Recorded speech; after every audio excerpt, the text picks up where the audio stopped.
Okay, this is for my physics class. I've asked you to do a scatter plot graph to via Excel or some other spreadsheet to include with your lab this week. So I'm just going to show you quickly in this old Excel the way it worked, so I'm sure that there's a better one, but for right now this is the one I have available. Alright, so first one we're going to do is velocity versus radius. So my radius, remember we did a 0.12, a 0.24, a 0.36, and a 0.48 meters. Alright, it's important that you put them in this order, otherwise Excel will graph them backwards, and we want increasing to decreasing. So even though you may start with the 0.48 and work your way down, when you put your data in your spreadsheet, do it in increasing order. Alright, I'm just making up some numbers.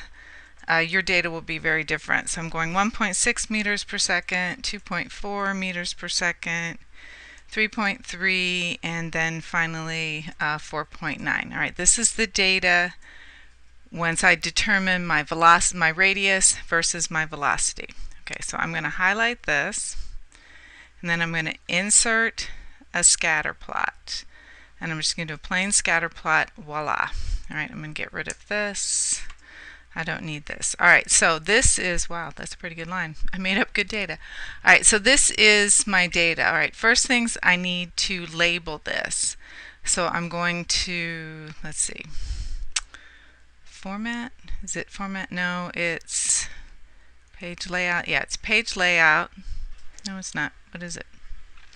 Design? No, layout. Aha, okay, so it's just straight layout. I'm going to the axes. The primary axis is the horizontal. I want to label my axes. There they are. Axes title, primary axis horizontal, and put the title below the axes. This axis title is going to be my radius. Anytime you have a title on an axis, make sure you include units. So this is radius in meters. Alright.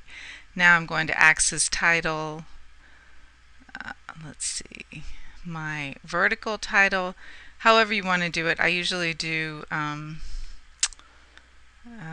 rotated title like this, and so this is velocity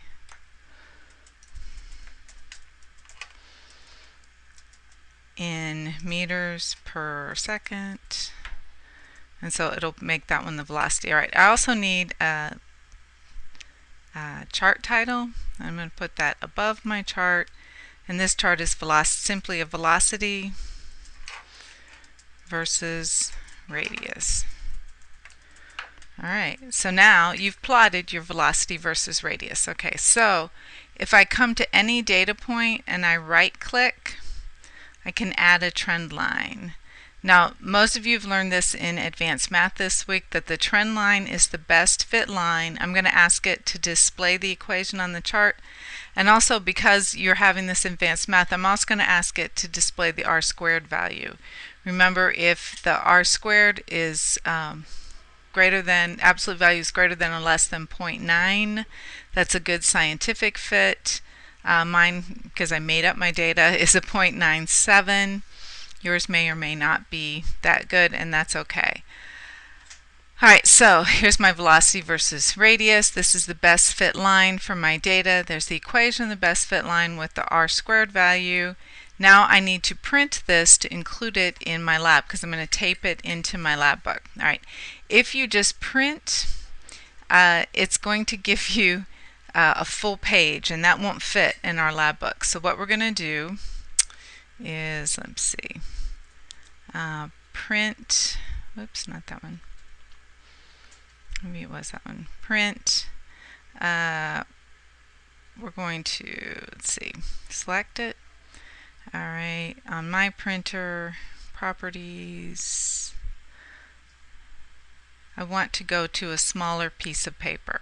Alright, so I just make mine 4 by 6, 4 inches by 6 inches, and then push OK and OK, and voila, it prints this small. It prints it small enough that I can tape it into my lab book. Alright, it's that simple. Then your next one would be velocity versus washers. So over here, again, my washers, put them in order. 1, 2, 3, 4. And then, whoops, make up your data with one washer. Looks like this, and then change your titles. You would have different data here and different title. Okay, and I'm out of paper. That's okay. Okay, hope this helps.